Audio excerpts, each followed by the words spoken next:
Olá, meu nome é Carla Diniz, eu sou professora de administração, mas estamos nos mestres concursos. Nossa primeira aula a gente vai estar falando sobre a introdução à administração. Então, eu quero só explicar para vocês, basicamente, o que eu, Carla, e todos os teóricos entendem de administração.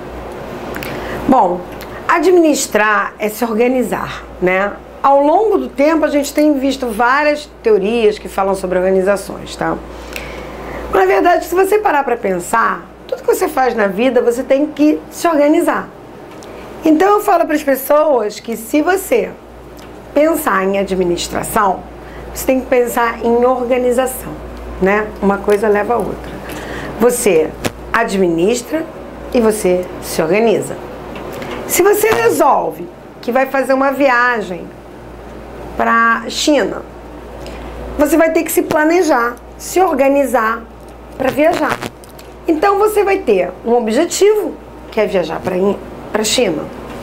Você vai ter que separar o tempo que você vai para a China, quanto tempo você vai ficar na China, como você vai para a China, quando você vai para a China, com quem você vai para a China, de que forma você vai à China. Então percebam que são vários fatores que levam a uma organização e que levam a uma administração que tem por objetivo ir à China. Ao longo do tempo, a gente vem verificando que tudo depende de uma organização, depende de uma administração. Então, percebam vocês que há muitos e muitos anos atrás, já na Grécia Antiga, a gente já percebia essa estrutura administrativa, essa coisa de organização, né? Os filósofos, os teólogos, os teóricos, todos se organizavam, né? A princípio a gente vai perceber algumas organizações simples, como a igreja, com uma organização hierárquica simples, como os militares, com uma organização hierárquica mais centralizada ou descentralizada nas estratégias. Resumo da ópera: a gente tem organizações há muitos e muitos anos, né? As organizações vêm ao longo das nossas vidas. A gente tem as tribos que se organizam, né? As tribos eram organizadas como? Tinha o chefe da tribo, tinha o pajé, né? E tudo funcionava, né? Cada um tinha a sua função. Tinha os caçadores, os pescadores, as mulheres que faziam as comidas, as mulheres que planejavam, tinham os filhos, cuidavam dos filhos. Então percebam vocês que mesmo na antiguidade, mesmo na Grécia Antiga, mesmo quando nem existia a Grécia Antiga, nos índios, nos mais primórdios, havia uma organização, havia uma estrutura. Na verdade, o que aconteceu? A coisa só começou a ter modelos. E aí a gente vai perceber que os modelos vão ficando mais fáceis e mais claros ao longo do tempo, né? Com a Revolução Industrial, o modelo fica bem pontual, com todas as revoluções, com todos os teóricos vindo. Então, a nossa primeira aula, a gente vai falar exatamente o quê? A gente vai conhecer um pouco da administração, vai conhecer um pouco dos teóricos, vai conhecer um pouco do que aconteceu ao longo da história, né? Bom, então, a administração é um processo de conjugar recursos humanos e materiais de forma a atingir os fins desejados através de uma organização. Então, isso é administrar. É você processar aquilo que você tem de recurso humano, com o que você tem de matérias para atingir um objetivo, né? É um processo de tomar decisões sobre objetivos e recursos. Você começa a administrar quando você começa a ter que tomar decisões sobre a sua vida, sobre alguma coisa que você queira fazer, sobre nas empresas que você trabalha, a postura como você vai se colocar. Então, você começa a administrar. Então, a partir do momento que você começa a verificar que você está conjugando os recursos humanos com o que você tem de matéria para atingir um fim desejado, você está começando a administrar. Bom, nós tivemos alguns teóricos que são, né, ao longo dos anos, alguns teóricos começaram a ser mais importantes. Então, assim, o que eu vou dar é um en passant, eu coloquei aqui para vocês vários en passants de cada um deles. Então, o que eu vou estar fazendo? Eu vou estar falando um pouquinho de cada um deles, depois eu vou estar explicando mais profundamente os mais importantes. Então, eu comecei, na verdade, com Adam Smith, que é a aplicação do princípio da especialização aos operários, controle e remuneração. Ou seja, Adam Smith, em 1776, já tinha uma finalidade da administração. Ele achava que os operários especializados, com certo controle, poderiam gerar maiores frutos, tá? Então ele é um dos nossos primeiros administradores, né? Depois a gente vai ter o James Walton, Matthew Boulton, que vai falar o quê? Vai falar sobre a padronização dos procedimentos operativos, especializações, métodos de trabalho, planejamento. Percebam você que a coisa vai tendo toda uma nova estrutura. A gente vai falar de planejamento mais à frente. Aqui já começa a falar do incentivo da remuneração, o tempo de standard, as festas de Natal para os empregados, as bonificações de Natal, seguro de vida. Então percebam que a coisa começa a tomar uma forma. Mas há um retrocesso um pouco nisso, né? E aí a gente tem o Robert Owen. Quando que a gente verifica? Com os clássicos, com as pessoas que a gente vai verificar mais à frente, que é Fayol, que é Taylor, que são os mais importantes, né? Então aqui a gente tem Robert Owen, que é o grupo de casas de operária higienicamente construídas, treinamentos de operários. Vocês percebam que aqui eu fui botando todos eles, um pouquinho de cada um deles. Henry Poor. Isso é só para vocês terem uma noção dessas pessoas todas. Bom, então eu enumerei alguns teóricos que são importantes, mas vamos falar de quem realmente vai importar para a gente em prova, que esses são os dois mais conhecidos. Claro que ao longo da nossa aula vamos falar de outros, como Maslow, MacGregor, MacLean. Vamos falar de todos esses. Estamos falando apenas no nosso começo, da nossa administração clássica. Então, iniciou-se com ênfase nas tarefas da administração científica de Taylor. A administração científica de Taylor se preocupava em otimizar as tarefas dos trabalhadores, seguido para a ênfase na estrutura com a teoria clássica de Fayol e com a burocracia de Max Weber, seguido mais tarde pela teoria estruturalista, preocupado com as estruturas e a responsabilidade da era clássica de Fayol. Então, aí depois vem as relações humanas. Isso aqui é só uma pequena explicação, né? Então, começa com a estrutura, com a ênfase na administração científica com Taylor, seguido por Fayol, né, que vem com a teoria clássica, e mais à frente a burocracia de Max Weber. E a gente vai verificar isso tudo devagarzinho. Então, na teoria clássica de Fayol, é foco na estrutura. Na administração científica de Taylor, foco na tarefa. A gente vai conhecer cada um desses teóricos e desses ambientes, tá? Então, na teoria geral da administração, surgiu mais tarde com a teoria dos sistemas, formando 5 variáveis que provocaram o desenvolvimento do TGCA. São elas: tarefas, estrutura, pessoa, ambiente e tecnologia. O que é isso, gente? A gente tem uma estrutura geral. Mesmo que a gente venha falar de Fayol, Taylor, Max Weber, Maslow, a gente tem uma estrutura na administração, né? Que começa com a tarefa, com a estrutura, com as pessoas, com o ambiente mais à frente, mais atualmente com a tecnologia. Então, por que eu botei assim? Para a gente começar exatamente por onde a administração começou. Ela começou com ênfase nas tarefas. Depois ela começou com ênfase na estrutura. Depois ela começou a perceber que as pessoas eram importantes. Mais à frente ela vai perceber que o ambiente influencia nisso tudo. E atualmente o que a gente tem? Tem a tecnologia. Então eu só fiz isso aqui para a gente ter uma estrutura de como a gente vai trabalhar, tá?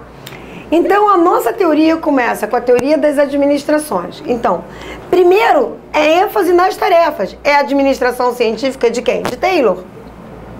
Né? Racionalização do trabalho no nível operacional.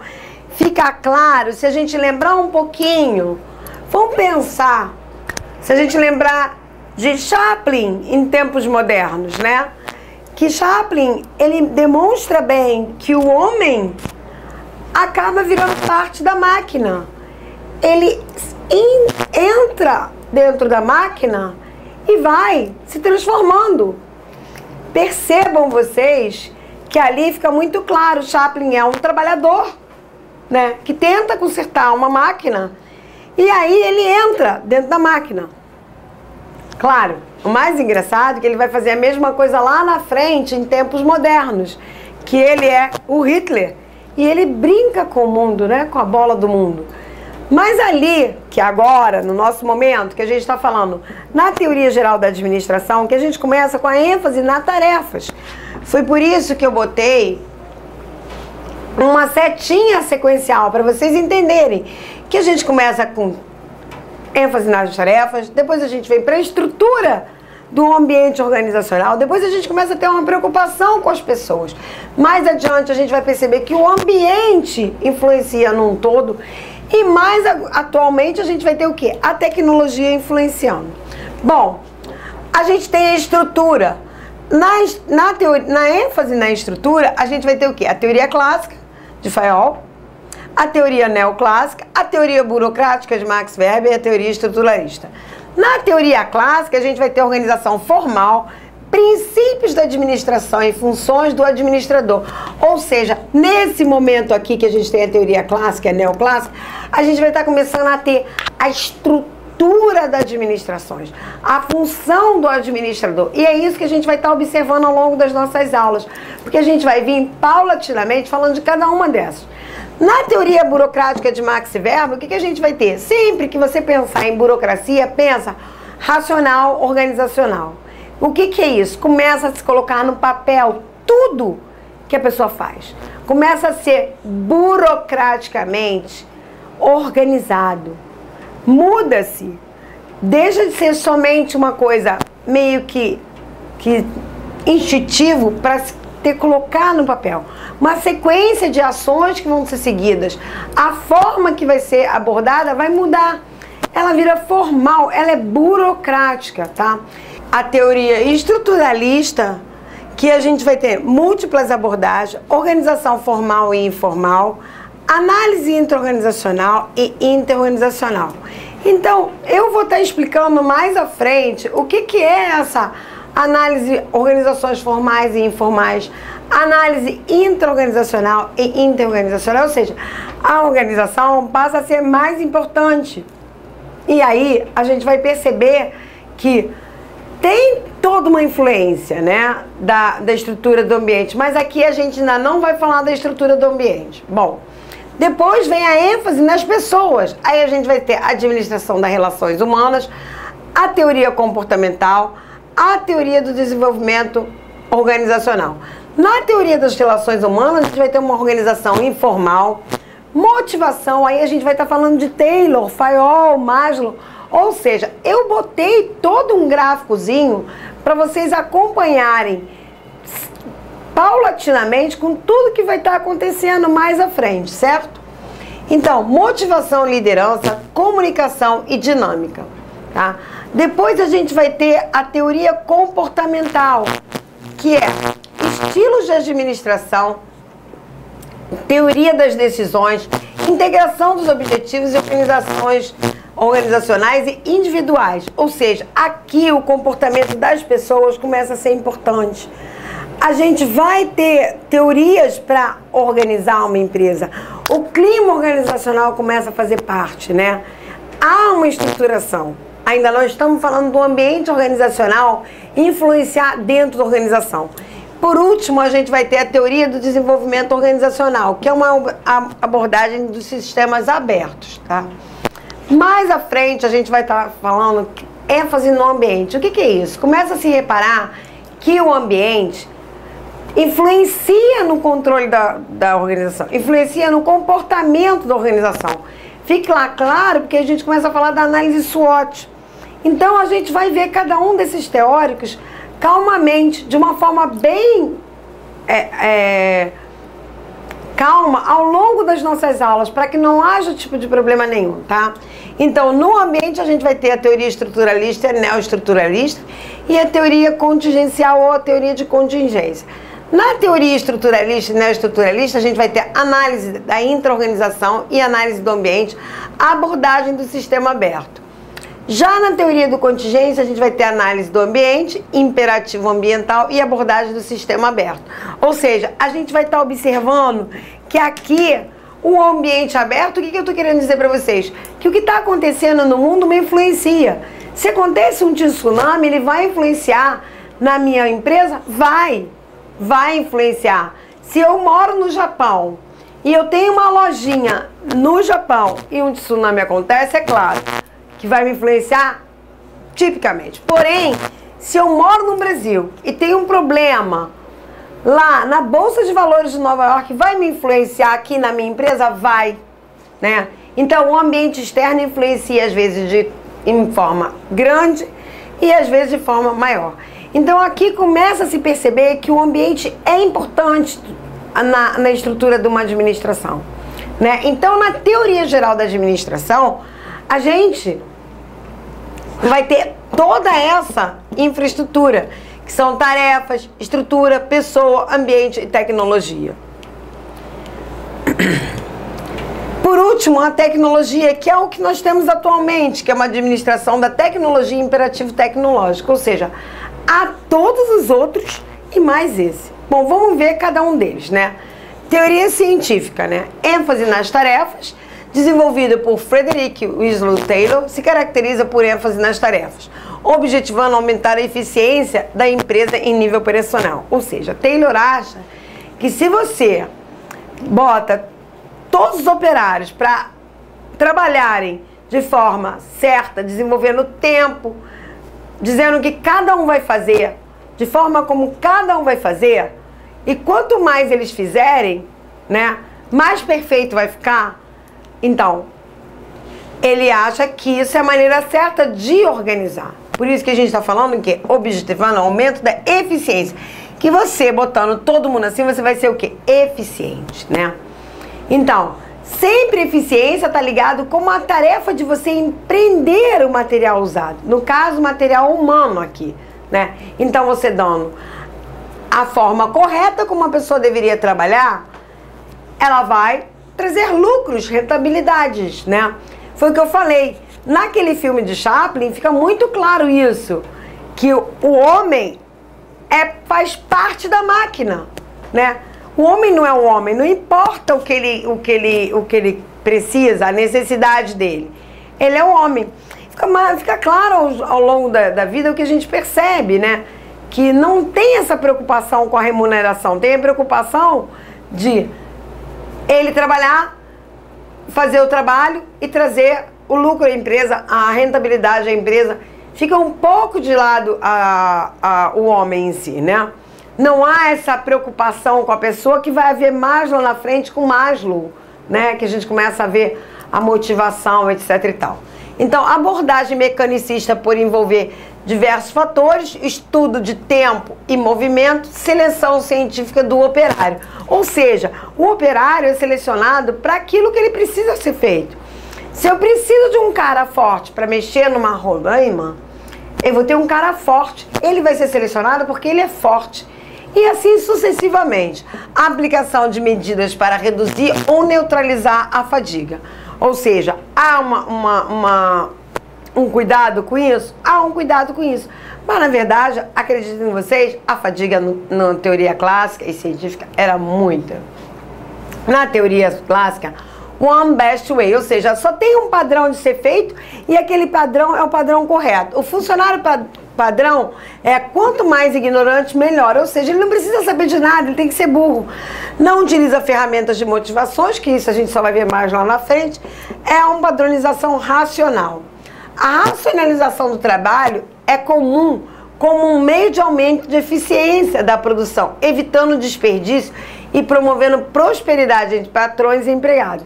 Prosperidade entre patrões e empregados é uma coisa muito, assim, é um liame muito, muito pequeno, né? Então, na verdade, ele não existe muito bem. Bom, o que acontece? A gente vai perceber aqui que eles começam a perceber que o funcionário bem remunerado, próspero, começa a ser mais feliz, né? Então, na teoria científica, a gente vai ter divisão de trabalho, autoridade centralizada, hierarquia rígida, gerência planejada e os operários executam sem discutir e modificou as relações, né? Taylor se utiliza de 4 princípios, né? O princípio do planejamento, o princípio da execução, o princípio do controle e o princípio do preparo dos operários. Ou seja, ele planeja, ele executa, ele prepara os operários e ele controla, né? Bom, mais tarde, Henry Ford se utilizou dos princípios de Taylor para desenvolver técnicas revolucionárias, que aí a gente vai estar percebendo que ele vai fazer o quê? Linha de montagem. Ele usa essa mesma teoria de Taylor, que na verdade deveria ser planejamento, princípio de preparação, execução de tarefa e controle, né? E que na verdade a gente vai verificar que isso mais tarde tem também na teoria de qualidade total, que é quase isso, né? Não sendo necessária a qualificação do empregado, ou seja, ele monta uma linha de montagem utilizando a mesma teoria de Taylor, que não é necessário o cara ser qualificado, ele só precisa fazer aquilo que lhe é dito para fazer e mais nada, né? E fica claro, se alguém já viu algum filme da Revolução de Ford, como aconteceu, fica muito claro isso, né? Já na teoria clássica, a gente vai ter estrutura organizacional, visão do homem econômico e busca na máxima eficiência da empresa, adequação nos meios de trabalho, órgãos e cargos, aos fins que se deseja alcançar, né? Na teoria clássica, a gente vai ter Fayol tendo como essa ideia, a divisão e criação de funções administrativas para aumentar o desempenho das empresas. Ou seja, os operários viram funcionários, né? Então, há uma distinção aqui. Na teoria clássica, a gente vai ter funções administrativas, funções técnicas, funções comerciais, funções financeiras, funções de segurança e funções contábeis. Percebam você que ela é um pouquinho mais estruturada. Alguns professores preferem citar Fayol antes de Taylor. Mas, assim, Carla, acho que os dois um pouco se confundem, Taylor e Fayol, né? Percebam que na teoria clássica, para que as funções administrativas sejam entendidas, Fayol reparte em 5 subfunções, né? A primeira, ele prevê, visualiza o futuro e traça o programa de ação. Por que eu sempre coloco Taylor antes de Fayol? Porque eu acho que a partir do momento que na teoria clássica a gente começa a se estruturar, ao contrário do que fazia Taylor, que Taylor achava, como a gente pôde perceber, né, que havia uma ênfase aqui, ó, 4 princípios: planejar, executar, preparação de operário e controle. Já Fayol começa a ter toda uma estrutura, ele separa a organização em várias partes, em técnica, comerciais, financeiras, seguranças, contábeis. Percebam que a gente vai ter várias posições, né? Um pouco mais diferenciada. Então, Fayol começa a prever, visualiza o futuro e traça o programa de organização. Organiza, aloca de forma eficiente os recursos organizacionais. Ou seja, de novo a gente está falando da eficiência, né? De ser eficiente, né? Ou seja, os recursos bem organizados vai ser o quê? Eficiente, vai me trazer mais agilidade no processo, né? Ele bota o comandar, que é dirigir e orientar o pessoal, começa a se ter uma hierarquia, começa a se ter uma organização de quem manda, começa a se ter um controle por último, né? Coordena, liga, une, harmoniza todos os atos de esforços coletivos e controla, verifica se tudo foi feito. Ou seja, há uma linha diferente de montagem. Não uma linha de montagem sem se preocupar em organizar. Claro que a gente não chegou em Max Weber, que é totalmente organizado, né? A gente tem uma linha de estrutura clássica, mas que já começa a mudar um pouquinho a visão da administração, né? Na teoria clássica, a gente vai ter foco na unidade de comando, autoridade e responsabilidade. A empresa passa a ser vista como parte de um ambiente. Fayol criou 14 princípios. Bom, gente, a gente vai dar uma paradinha por aqui. No próximo bloco, a gente vai estar falando dos 14 princípios de Fayol, ok? Obrigado, até logo.